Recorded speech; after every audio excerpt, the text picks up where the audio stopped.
అప్పుడు ఆ దేశములో ఏమొచ్చిందంట? కరువు వచ్చిందంట. ఆమేన్. ఏ దేశం అది? అబ్రహాము నివాసము చేస్తున్న దేశం అది. కరువు అనే మాట ప్రారంభమైంది కూడా అక్కడే. ఆమేన్. హల్లెలూయా. దేవాతి దేవుడు అవ్వాదామును ఏర్పాటు చేసుకున్న తర్వాత ఫస్ట్ కరువు అదే. కరువు కలిగింది ఎవరికి? విశ్వాసుల తండ్రికి. ఆమేన్.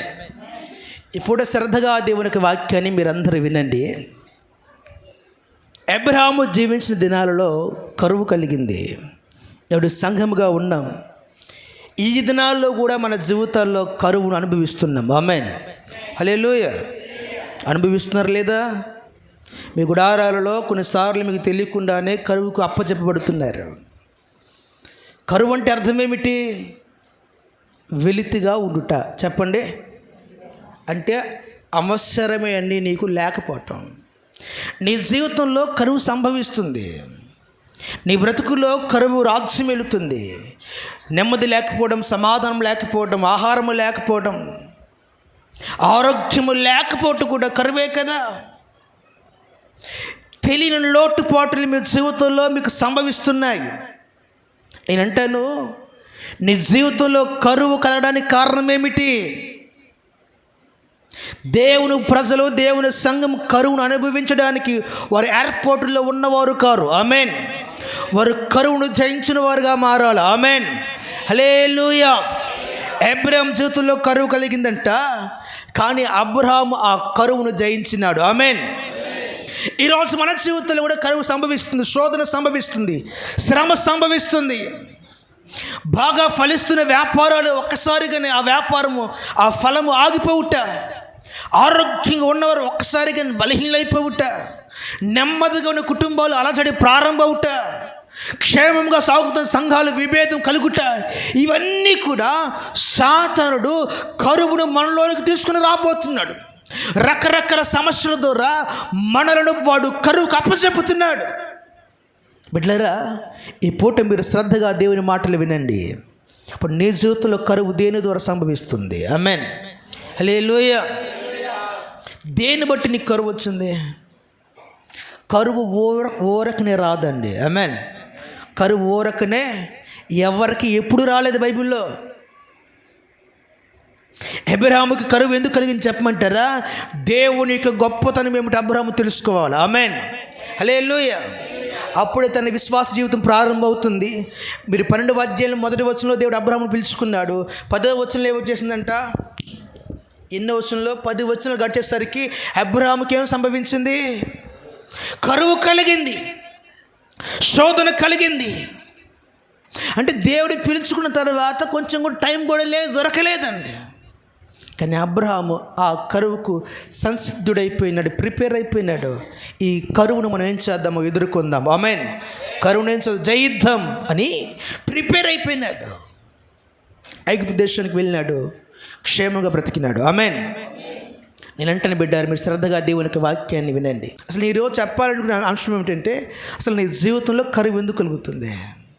నువ్వెందుకు వెలితిగా మారుతున్నావు?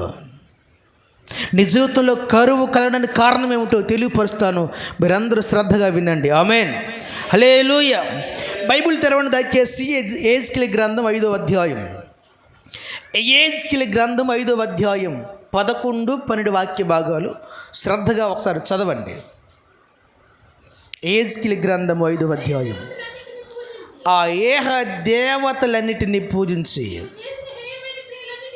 నీవు చేసిన హేయమైన క్రియల చేత నా పరిశుద్ధ స్థలాన్ని అపవిత్ర పరచితివి గనుక చాలైనను లేక నేనేం చేస్తాను, క్షీణింపజేసేదనని. హల్లెలూయా. దేవుడు ఏం చేస్తున్నాడు? క్షీణింపజేయడం అంటే అర్థం ఏమిటంటే ఎండబెట్టడం. ఆమేన్. హల్లెలూయా. ఏం చేయడం అంట అంటే దేవుడు ఎవరిని ఎండబెడతా అంటున్నారు? ఎందుకు క్షీణింపజేస్తున్నాడు చెప్పమంటారా? ఎందుకు కరువుకు అప్పచెప్పాడు చెప్పమంటారా? హేయమైన క్రియలు నీలో దేవుని కనబడుతున్నాయి. ఆమేన్. నీలో కనబడవలసినవి క్రియలు కనబడటం లేదు.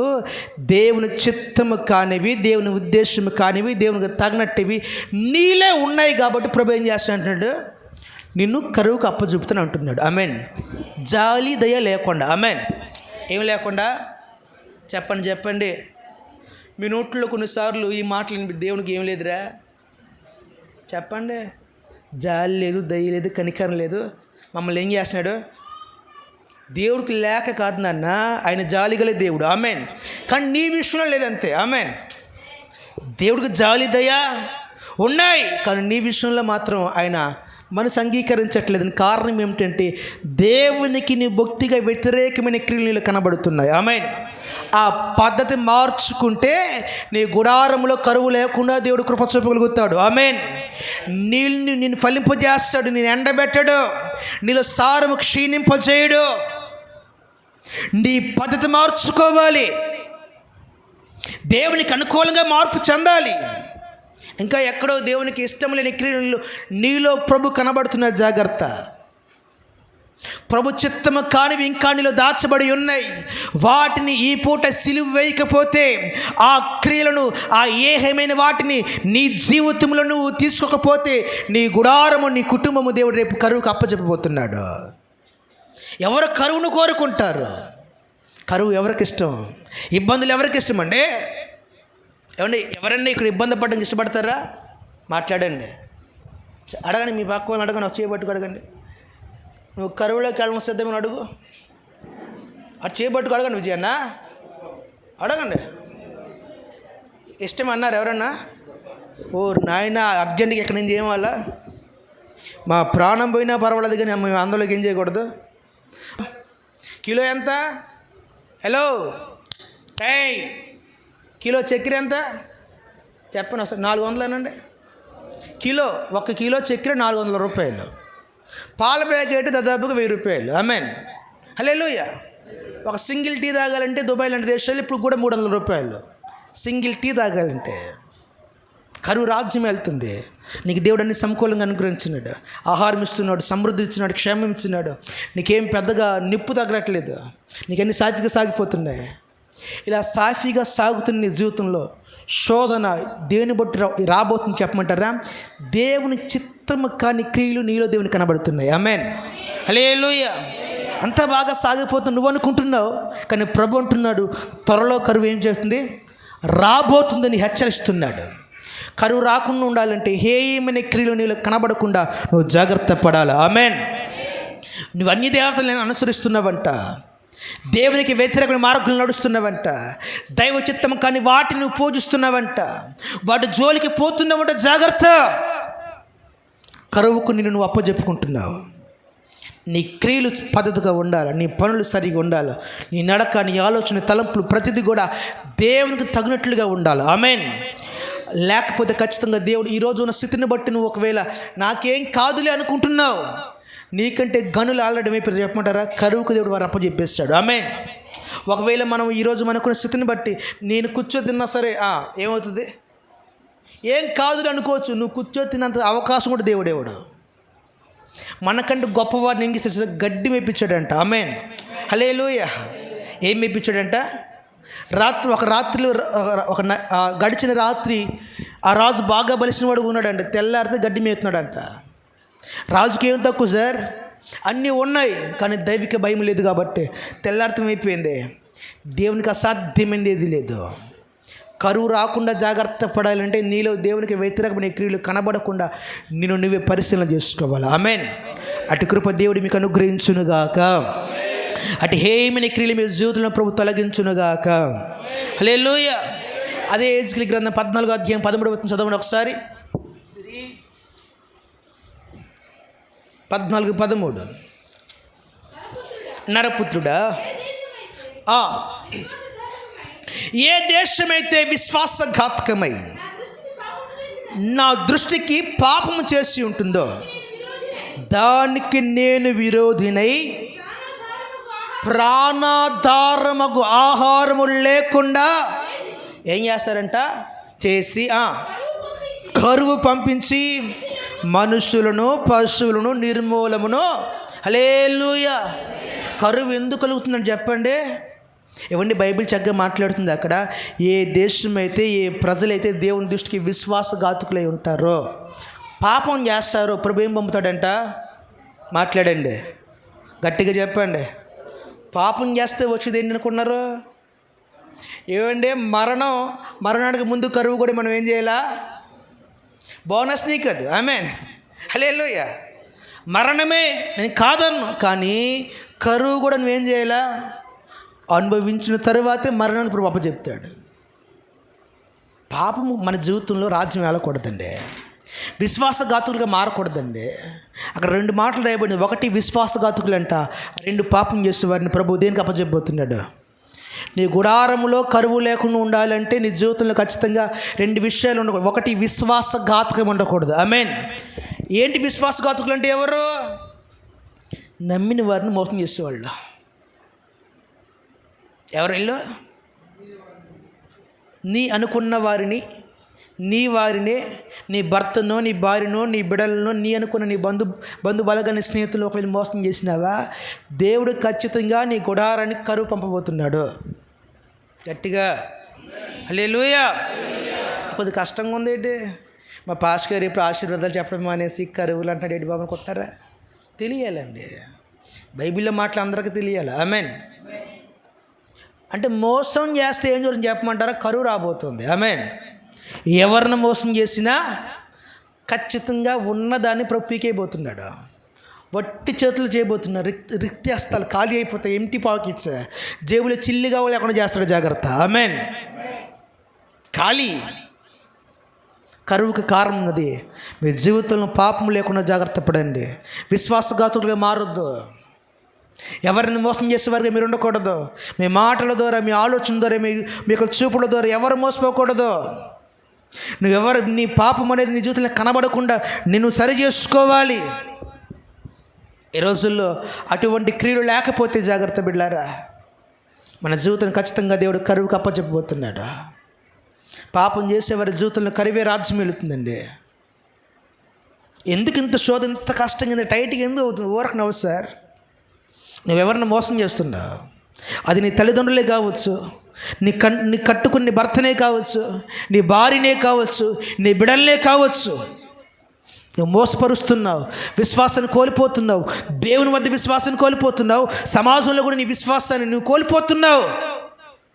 అందుకని నీలో నీవు ఎవరికి చెప్పకుండా చాలాసార్లు బాధపడుతున్నావు. ఆమేన్. బయటికి రాలేకపోతున్నావు. విశ్వాసఘాతుకులకు, పాపం చేసేవారిని ప్రభు దేనికి అప్పచెప్తున్నాడంట? ఆహారము లేకుండానట్లుగా. మాట చదవండి ఒకసారి. నేను వారికి విరోధినై ప్రాణాధారమైన ఆహారము లేకుండా చేస్తాడంట. ఆమేన్. ఏ ఆహారం అది? ఒక మాటలో చెప్పండి, తినడానికి తిండి లేకుండా చేస్తా అంటున్నాడు. ఆమేన్, హల్లెలూయా. ఏమి లేకుండా? తినడానికి తిండి కూడా లేకుండా చేస్తాడు. ఎవరు?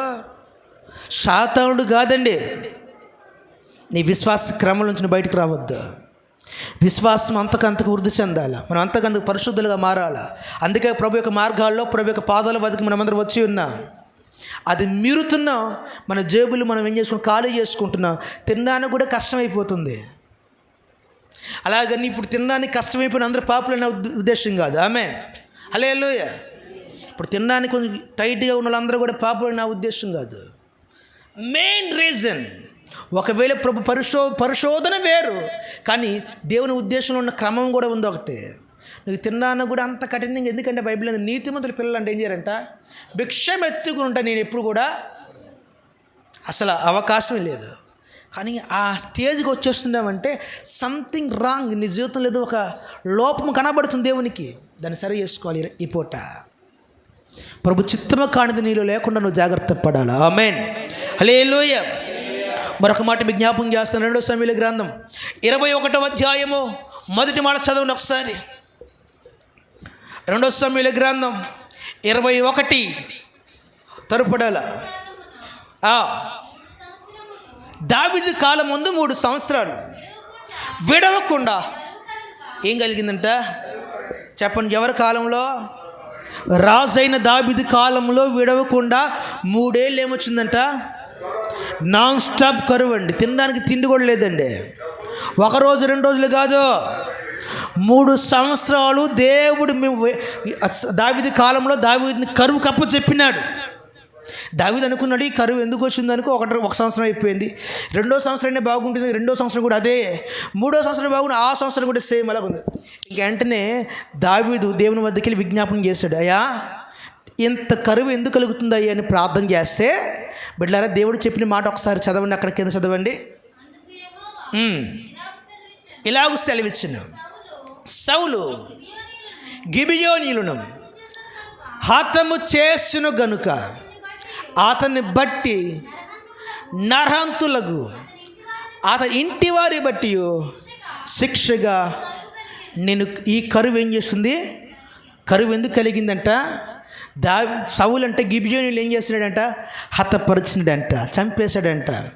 ఆల్రెడీ దేవుడు ఏం చేసి వాళ్ళతో ఒక ప్రమాణం చేసి వాళ్ళని చంపకూడదని ప్రమాణం తీసుకున్నాడు, వారిని చంపవద్దని చెప్పినాడు. అయితే సౌలు ఏం చేశాడంట, చంపాలని ఆశతో దేవుని మాట మీరేసి దేవుడు ఒక ప్రమాణం చేసి దేవుని మాట కాదని ఆ రాజును బట్టి ఏమేమి చెప్పమంటారా, ఆ దేశానికి కరువు సంభవించింది. ఆమేన్, హల్లెలూయా. బిడ్డలారు ఇప్పుడు మీరు శ్రద్ధగా దేవుని మాటలు వినండి. దేవుని మాటను మీరిన రాజును బట్టి దేశానికి ఏమొస్తుంది, కరువు కలుగుతుంది. ఆమేన్. నేనంటాను దేవుని మాట వినని ఇంటి యజమానుని బట్టి ఏం జరుగుతుంది, చెప్పట్లేదు, మీరు ఒప్పుకోవట్లేదు. ఇంటి యజమానులు ఎవరు మాట వినాలా, యజమానులు మాట్లాడండి, యజమానులు అందరూ చెప్పండి ఒకసారి. ఇంటి యజమానులు మీరేనా ఆడోళ్ళ, వెంటనే అది వెరీ గుడ్, కామన్ మాట్లాడట్లేదు. మా అక్కకి సర్వాధికారులు ఇచ్చేసావా, రాసిమ్మండవగా నువ్వు. అయ్యా ఇంటి యజమానులు ఎవరయ్యా, మాట్లాడరే, చెప్పండి, మేమేనండి, నా ఇంటికి నేనే యజమాని బాబా, అధికారం మొత్తం నాదే. రైట్. ఇప్పుడు మీరు ఏం చేయాలి, ఎవరు మాట్లాడినాలా, గట్టిగా మాట్లాడండి. సురేష్ గారు మాట్లాడలేదు, నువ్వు ఎవరి మాట, దేవుని మాట ఖచ్చితంగా విని తీరాలి. ఆమేన్. దేవుని మాట వినకపోతే మిమ్మల్ని బట్టి మీ కుటుంబాలు కరువుకు దేవుడు ఏం చేస్తాడు, ఎన్ని సంవత్సరాలు, 3 సంవత్సరాలు. ఆమేన్. 3 రోజులే కరువు కలిగితే అల్లాడిపోయే ప్రాణాలు మనవి, 3 గంటల ఆహారం లేకపోతేనే కాళ్ళు చేతులు వనికే శరీరాలు మనవి. ఇక 3 సంవత్సరాల దేవుడు కరువుకు అప్పచెప్తే మన పరిస్థితి ఎలాగైపోతుంది. అమ్మ ఇంటి యజమానురాలు ఎవర్రా, మీరు కాదా, వాళ్ళు యజమానులు అయితే యజమానురాలు ఎవరు, మీ ఇంట్లో పక్కింటి ఏమైనా ఆధిపత్యం చేస్తారా, మాట్లాడండి, ఎవరు యజమానురాలు, గట్టిగా. పాప మీకు తెలియదు అనుకుంటా, పక్క వాళ్ళు చేపట్టుకోండి, పక్క వారు చేపట్టుకో, అందరు చేపట్టుకోండి. ఇప్పుడు చెప్పు, నీ ఇంటికి నీవే యజమానురాలివి. అవునందామే, చెప్పు, నిజం నేనేను, ఎవరు అక్క మీరేగా. ఇప్పుడు మీరు ఎవరు మాట వినాలి, వినకపోతే మీ జీవితంలో కరువుకి మీరే కారణం. దేవుని మాట వినని సంఘమా గుర్తించండి. దేవుని మాటని భార్య కావచ్చు, భర్త కావచ్చు, భార్య భర్తలు ఇరువురు ఖచ్చితంగా దేవుని మాట వింటే మీ గుడారాల్లో కరువు లేకుండా నా తండ్రి కాపాడుతాడు. గట్టిగా. ఒకవేళ దేవుని మాట మీరి దేవుని చిత్తము చేయకుండా మీకు నచ్చింది ఒకవేళ మీరు చేయగలిగితే మీ గుడారాలను మీరు కరువుకు అప్పచెపుతున్నారు, శోధనకు అప్పచెపుతున్నారు, ఇంత ఇబ్బంది కొలంలోకి మీరే నెట్టేస్తున్నారు. ఎవడో మీకు ఏది చేయడండి, మీ మాటే, మీ క్రియే మీ ఇంట్లో కరువుకు కారణం. ఆమేన్, హల్లెలూయా. దేవుని మాటలు వినాలి భార్య భర్త ఇరువురు కూడా. దేవుని మాట మీరకూడదు. సౌలంట దేవుని మాట మీరినందున, చంపొద్దున్న వారి జోలికి పోయినందున చంపమని ప్రమాణం చేశారంట, వారిని చంపేశాడంట. దాన్ని బట్టి దేవుడు 3 సంవత్సరాలు కరువుకు అప్పచెప్పినాడు. ఆమేన్. ఒక ఘోరమైన మాట చెప్పమంటారా, ఆల్రెడీ ఆ దేశంలో సౌలు కంటే శ్రేష్టమైన రాజు ఉన్నాడు, అతని పేరు దావీదు. ఆమేన్. అంటే ప్రార్థన చేసేవాడు ఉన్నాడు, పాటలు పాడేవాడు ఉన్నాడు, ఆరాధించేవాడు ఉన్నాడు. అయినా సరే పితరులు చేసిన పాపాన్ని బట్టి, శోధనను బట్టి ఇప్పుడు కరువు ఖచ్చితంగా మీరు ఏం చేయాలా, అనుభవించాలా. నీ బిడ్డలు కన్నీరు కారుస్తున్నారు, నీ భర్త కన్నీరు కార్చవచ్చు, మీ భార్యలు మీకంటే గట్టిగా బలంగా ప్రార్థనలు చేయవచ్చు, కానీ మీ యొక్క పాపం బట్టి దేవుడు మిమ్మల్ని ఖచ్చితంగా శిక్షింపకుండా విడిచిపెట్టడు. మీరు ఆ శిక్షను తప్పించుకోలేరు. జాగ్రత్త. ఈ పూట ఖచ్చితంగా మాట వినని యజమానులను బట్టి గుడారానికి కరువు కలుగుతుంది. మాట వినని సేవకుని బట్టి సంఘానికి కరువు కలుగుతుంది. మాట వినని విశ్వాసాన్ని బట్టి సంఘము కరువులోకి వెళుతుంది. జాగ్రత్త. నిన్ను బట్టి కావచ్చు, నన్ను బట్టి కావచ్చు, సంఘం కరువుకి అప్పగింపకూడదు, కరువులోకి వెళ్ళకూడదు. నీ క్రియలు మార్చుకోవాలా? దేవుని మాట వినేవారిగా మనం అందరం మార్పు చెందాలి. ఆమెన్. హల్లెలూయా, హల్లెలూయా. మరొక మాట చెప్తాను, శ్రద్ధగా వినండి దయచేసి. పరిశుద్ధ బైబిల్ గ్రంథం నుండి ఇర్మియా గ్రంథం 14వ అధ్యాయము, ఇర్మియా గ్రంథం 14వ అధ్యాయం 14వ మాట చదవండి.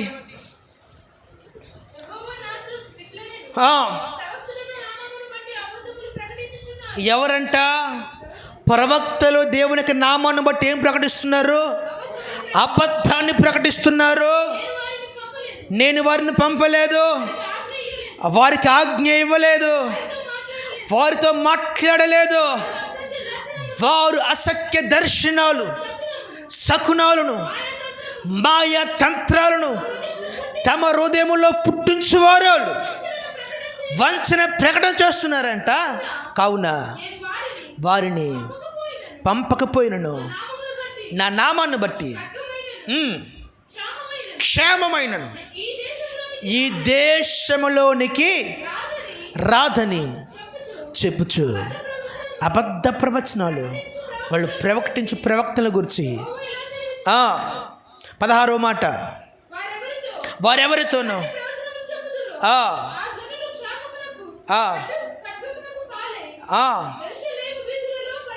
హల్లెలూయా, హల్లెలూయా. ఈ మాట ప్రతి ఒక్కరూ శ్రద్ధగా వినండి.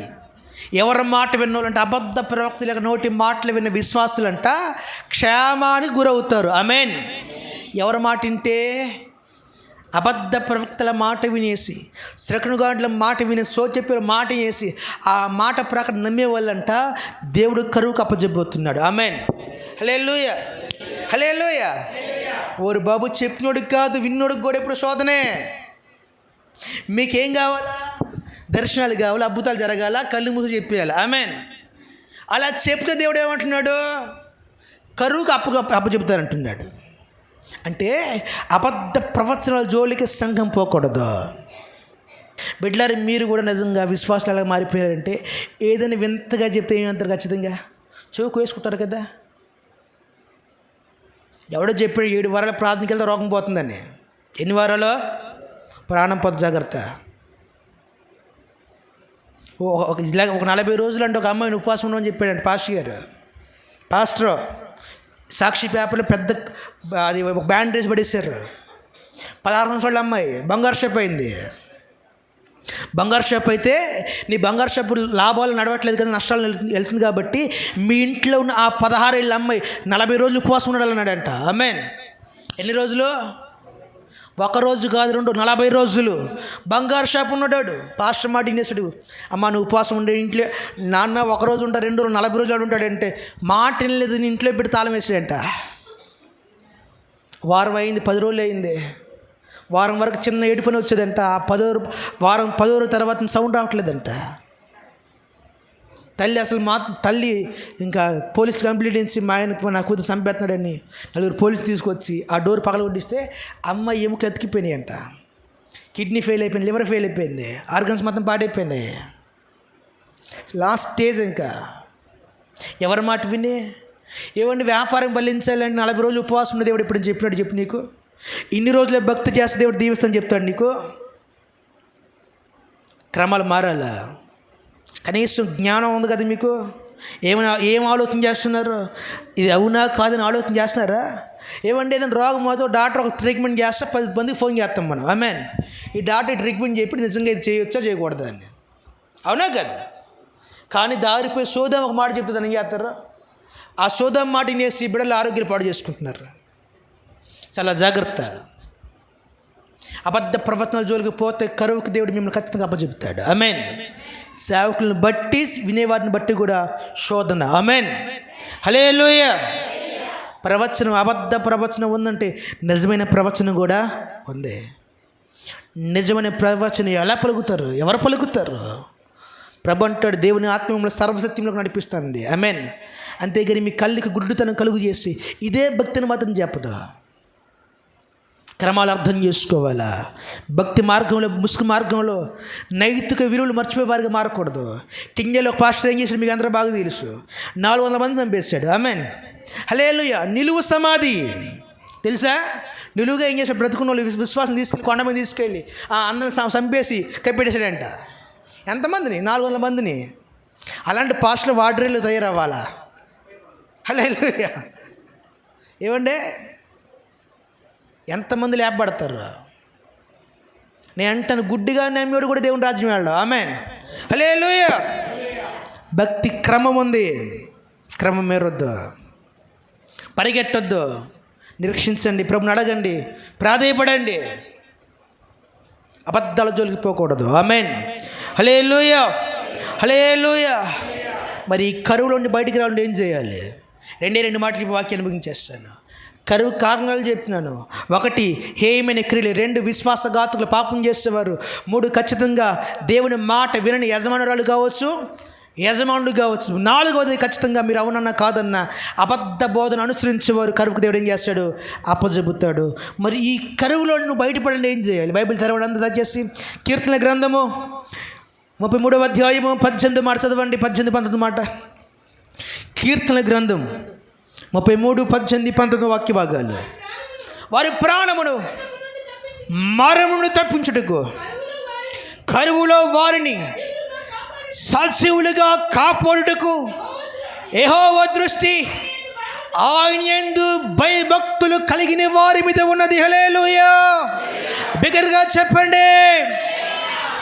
నువ్వు కరువులో బయటపడాలంటే యెహోవా యందు ఏం కలిగి ఉండాలా? గట్టిగా చెప్పు. 3 చెప్పండి ఆ మాట. 3 చెప్పండి. 3 అన్నా ఒకరిగా చెప్పారు. వెనకలకు ముందలు చెప్పండి. చెప్పండి. పాపం ఏములోకి ఎవరు చెప్పట్లేదు? చెప్పండి రా. ఎవరికి భయభక్తులు కలిగి ఉండాలా? యెహోవా యందు భయభక్తులు కలిగి ఉండే దేవుడు కరువులో నీ ప్రాణాన్ని కాపాడుతాడు. ఆమేన్. నువ్వెవరికి భయభక్తులు కలిగి ఉంటున్నావు? మనుషుల దగ్గర పాపం చేయడానికి భయపడతా. మనుషులు ఎవరైనా దొంగతనం చేసేటప్పుడు భయపడి దొంగతనం చేస్తున్నా, కానీ దేవుడు చూసిన విషయాన్ని మర్చిపోతున్నా. కరువు కారణం అదే, దైవిక భయము లేకపోవడం. ఆమేన్. ఇప్పుడు నువ్వు కరువులోంచి బయటపడాలంటే ఖచ్చితంగా దేవునికి భయభక్తులు కనపరచాలా? ఆమేన్. హల్లెలూయా. భయం లేకపోతే ఏం జరుగుతుంది? నిన్ను బట్టి నీ గుడారం కరువులోకి వెళ్ళిపోతుంది. అందుకని ప్రభు అంటున్నాడు, యెహోవా యందు భయభక్తులు కలిగి ఉంటే వారి ప్రాణం ప్రభు ఏం చేస్తాడు? కరువుల నుండి విడిపిస్తాడు. వారిని దేవుడు ఖచ్చితంగా కరువుకి అప్పచెప్పడు. నువ్వు శోధనలో ఉండవండి. నువ్వు కరువు గల దేశానికి వెళ్ళాలనుకుంటే, ఒకవేళ మీ దగ్గర అందరి దగ్గర చక్కగా దేవుడు ఫోన్లు ఇచ్చినాడు కదా, ఆ ఫోన్లో చూడండి, కెన్యా పక్కన ఒక చిన్న దేశం ఉంటుంది. వాళ్ళు తినడానికి ఆహారం లేకపోతే మట్టి ఉంటుంది తెలుసు మీకు? మట్టి అండి, బాడీ తెలుసు కదండి, వండ్రు దాని అట్లు వేసుకుని తింటున్నారు. ఎంత దారుణ పరిస్థితి మీరు ఆలోచన చేయండి. మట్టి తిండి బ్రతుకుతున్నారు మనుషులు, తినడానికి తిండి లేక. అంత హీనస్థితి. ఎముకలు కనబడతాయి మీకు, ఆహారం దొరకట్లేదు. కానీ నీకు దేవుడు చక్కటి ఆహారం అనుగ్రహిస్తున్నాడంటే ఎవరో భయభక్తులు కలిగిన దేశం గారు గట్టిగా ప్రార్థన చేస్తున్నారా? నేను అంటాను, నీ గుడారం కరువు సంభవించుకుని ఉండాలంటే ఆ భయభక్తులు కలిగిన బిడ్డగా నీవే మారాలి. గట్టిగా చెప్పండి. ఆ భయభక్తులు కలిగిన బిడ్డగా మీరే మారాలి. అలా మారగలిగితే దేవుడు మీ గుడారాన్ని, మీ వ్యాపారాన్ని కరువులో నుండి బయటకు తీసుకుని రాగలుగుతాడు. ఆమేన్. అట్టి కృప దేవుడు మీకు అనుగ్రహించునుగాక. అట్టి భయభక్తులు ప్రభు మీకు నేర్పునుగాక. హల్లెలూయా. మరొక మాట మీకు అదే కీర్తన గ్రంథం 37వ అధ్యాయం. కీర్తన 37, 17, 19 వాక్య భాగాలు చదవండి. 17 నుంచి.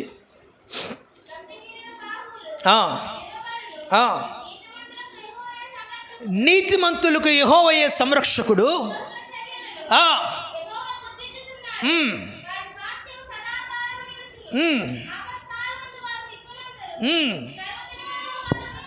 కరువు దినంలో వారు ఏం చేస్తారంట? తృప్తిపరచబడతారు. ఆమేన్. హల్లెలూయా. నువ్వు నీతిమంతుడివైతే, నీతిమంతురాలివైతే కరువు దినమందు నా దేవుడు ఏం చేస్తాడు? తృప్తిపరుస్తాడు. నేను ఆకలికి అప్పచెప్పడు, కష్టానికి అప్పచెప్పడు, శోధనకి అప్పచెప్పడు. నీ నీతిని నేను చేస్తున్న ఖచ్చితంగా కాపాడుతుంది. ఇప్పుడు కరువులోంచి బయటపడాలంటే అందరం మనం ఎలా ఉండాలా? నీతిమంతులుగా మార్పు చెందాలా? చెప్పండి, ఎలాగ ఉండాలా? మాట చెప్పండి, బాకోళ్ళు చెప్పండి. నువ్వు నీతిమంతులుగా మారు అని. మారితేనే కరువులో నుండి దేవుడు నిన్ను రక్షిస్తాడు. ఆమేన్, హల్లెలూయా. అంటే నీతి లేకపోతే నీ గుడారానికి, కరువుకు నీవే కారణం అవుతున్నావు. నీతి మాలిని పనులు చెయ్యొద్దు, నీతిని తప్పొద్దు. నీతి మాలిని గతి తప్పిన మాటలు నీ జీవితంలో కనబడకూడదు. నీతి అంటే అర్థం ఏమిటి? మీకు చాలాసార్లు చెప్పానండి. నీది కాని దాన్ని ఆశించకపోవడం. ఆమేన్.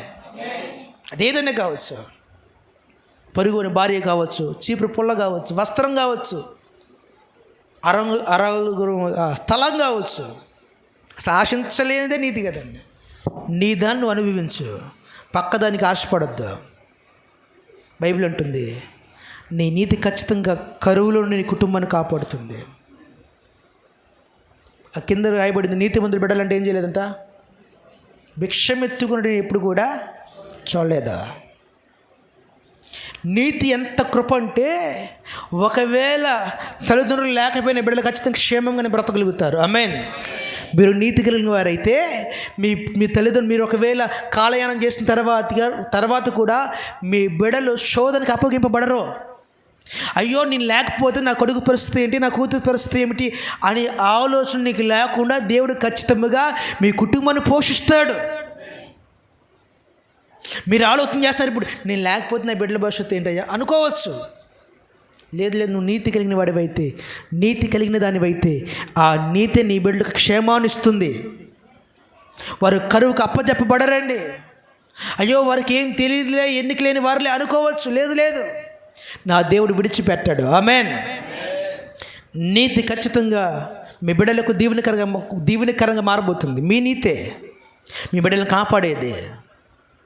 మీ డబ్బు కూడా కాపాడదు, మీ ఆస్తుపాస్తులు కాపాడు, కానీ మీ నీతి ఖచ్చితంగా మీ బిడ్డలను కాపాడుతుంది. ఆమేన్, హల్లెలూయా. మీరు ప్రయాసపడుతున్న దేని కొరకంటే, కొడుకు కొరకు, కూతురు కొరకు సమకూర్చని సంపాదించాలనుకుంటున్నారు. దానివల్ల ప్రయోజనం ఏమి ఉండదు.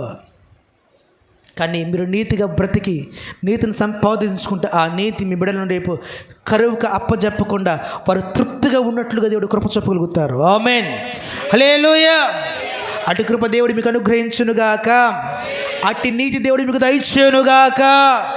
హల్లెలూయా. నేను అంటాను, 2 విషయాలు చెప్పాను. కరువుకు కారణం ఏంటో చెప్పాను, కరువు నుండి మనం ఎలా విడుదల పొందాలో కూడా చెప్పాను. చివరిగా ఒక మాట, కరువు వస్తుందని ఎలా తెలుస్తుంది మనకు? ఆమేన్. కరువు వస్తుందని ఎలా తెలుస్తుంది? ఒకసారి బైబిల్ ఒక వచనం చదివేసి వాక్యాన్ని ముగించేస్తాను. అపోస్తలుల కార్య గ్రంథం 11వ అధ్యాయం 28వ మాట, ఒక మాట చదవండి. కరువు ముందుగా ఎవరికి దేవుడు తెలియపరుస్తారో అక్కడ రాయబడి ఉంటుంది. అపోస్తలుల కార్య గ్రంథము 11వ అధ్యాయము 28వ మాట, వారిలో అగాపు అని ఒకడు నిలువబడి భూలోకం అంతటా గొప్ప కరువు రాబోతుందని ఆత్మ ద్వారా అందరికీ చూసించాడంట. ఆమేన్. ఎలాగా? ఇప్పుడు నీ గుడారానికి కరువు రాబోతుందని నీకు ఎలా తెలియాలా? అలా ఎవను బిడ్డ, నీ కుటుంబానికి కరువు వస్తుందని నీకు ఎలా తెలియాలా? కరువు వస్తున్న విషయం తెలియకపోతే మనం ఖచ్చితంగా కరువులో ఏమైపోతాము? దొరికేస్తాం. మీరు ఒకవేళ యోసేపు గురించి దేవునికి వాక్యాన్ని శ్రద్ధగా వినండి. కరువు వస్తుందని దేవుడు ముందుగానే యోసేపుకి ఏం చేసినాడు? తెలియపరిచాడు, ఒక దర్శనం ఇచ్చి. మీకు గుర్తుందా? ఏమన్నా 7 బలహీనమైన ఆవులంట నీటిలోంచి బయటకు వస్తాయంట. ఎలాంటివి? బలహీనమైన ఆవులు నీటిలో బయటకు వచ్చి బలమైన 7 ఆవులు ఏం చేస్తాయి? తినివేస్తాయి. బలహీనమైనవి బలమైన వాటిని ఏం చేస్తున్నాయి అంటే 7 సంవత్సరాలు బలమైన సంవత్సరాలు రాబోతున్నాయి. ఆ తర్వాత 7 ఏళ్ళు కరువు వస్తుందని దేవుడు ముందుగానే తెలియపరచు. ఎవరికి తెలియపరచు చెప్పమంటారా? ఇదిగోండి, ఎవరైతే దేవుని ఆత్మ కలిగి ఉంటారో వారు ఖచ్చితంగా వారి కుటుంబాలను ఆత్మ కలిగి కాపాడుకుంటారు. ఆమేన్. యోసేపు ఫలించడు కొమ్మ, దేవుని ఆత్మ కలిగిన వాడు. అగాపు అక్కడ ఏమైపోయింది చెప్పంట, అతడు దేవుని ఆత్మ చేత రాబోతున్న కరువును ఏం చేశాడంట? గుర్తించినాడు. ఇప్పుడు రాబోతున్న శోధనను, రాబోతున్న కష్టం నువ్వు గుర్తించాలంటే నువ్వు దేవుని ఆత్మ కలిగిన బిడ్డగా మారాలి. మీ అందరి జీవితంలో దేవుని ఆత్మ సహాయం ఉండాలి. దేవుని ఆత్మ లేకపోతే గ్రహింపు ఉండదు, గ్రహింపు దొరకదు. మీరు ప్రతి వారు ప్రయాసపడండి ఇప్పుడు దేవుని ఆత్మ కొరకు. దేవుని ఆత్మ కొరకు మీరు ప్రయాసపడగలిగితే మీ గుడారాలను, మీ దేశాలు మీరు కరువులో నుండి ఖచ్చితంగా కాపాడుకుంటారు. ఆమేన్, హల్లెలూయా. ఆ కరువులో ఖచ్చితంగా నువ్వు దొరకకూడదు. నిన్ను బట్టి నీ కుటుంబానికి కరువు రాకూడదు, చెడ్డ పేరు రాకూడదు.